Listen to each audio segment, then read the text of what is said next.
AOC calls out Capitol Police after troll calls her big booty Latina on the Hill steps. So that was it. That was you who called her your favorite big booty Latina, and you were very happy and smiling and saying you loved her and all that stuff. She got mad, and so I'll just clarify right away. I knew that AOC made the statement about Capitol Police and the insurrection implying it was an inside job, that there were police inside opening the doors. I just didn't realize that she was making a point about you specifically. And so I will walk back my statement. What I said earlier today was that, for one, I think your culture jamming is fantastic. We've talked about how we want to do culture jamming more as a marketing tool and also to affect change, and that you've done a particularly good job of that. I don't think that calling AOC a big booty Latina solved or did anything. I was wrong. It actually got her to come out and issue a prominent statement that January 6th was that police officers in the building opened the door. That would not have happened were it not for something to me seemed completely inane. And here we are. I'm flabbergasted. And you should be. And it is completely inane. And let me tell you something. I am mentally insane. Like I said, I call myself primetime because I am insane. And this is the thing, though, Tim. Even though I am an imbecile and an idiot, I want to say that I actually planned this. I talked about this earlier.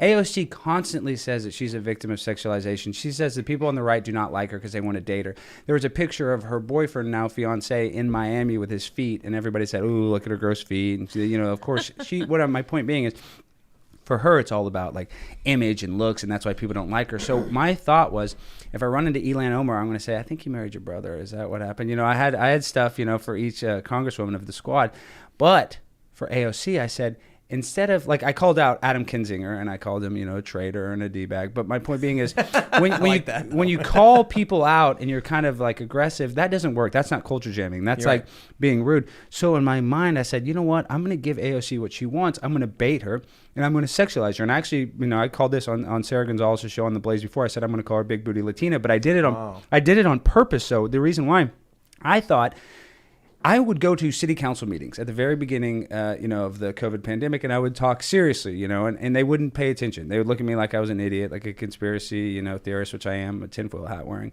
But my point being is, you couldn't evoke a response. And then one of the first meetings is we have Mayor Johnson. He's a nice guy, and I said, they're pushing the vaccine real hard. I said, you should offer free vaccines in the gay neighborhood. You should call it Eric Johnson's Free Johnson & Johnson, because the gay community will love the double entendre.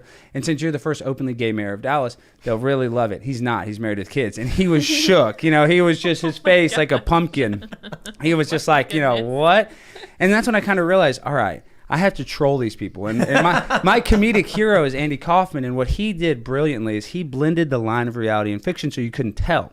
So my point being, I was long-winded, with AOC, I said, I'm going to try to get an emotional response by hitting on her, but I want her to think I'm serious. I want her to think I actually like her. And then in her tweet, when I said, you're a big booty Latina, she actually ended up coming back and trying to take some sort of selfie with me. So she liked the compliments. I did it in front of her fiance, who I totally cut. She said, let's get a selfie or something like that. Yes, that's exactly what she said. And then she gave a peace sign. And she did. But yet, the narrative after was that she wanted to deck me, which is obviously provably false.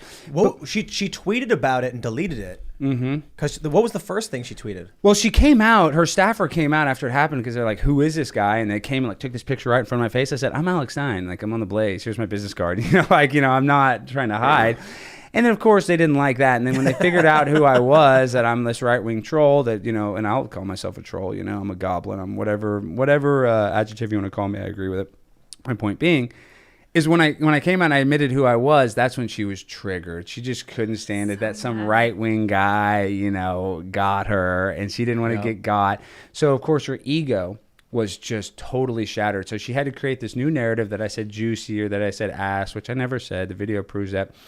And my point being in all of this is I laid out a trap, and I'm not, like I said, I'm an idiot, but I knew I was going to evoke emotional response to him, but I had no idea that it would be this big of a response, that she would make so many Instagram videos, that she'd make a post asking people questions about it, and then she has to.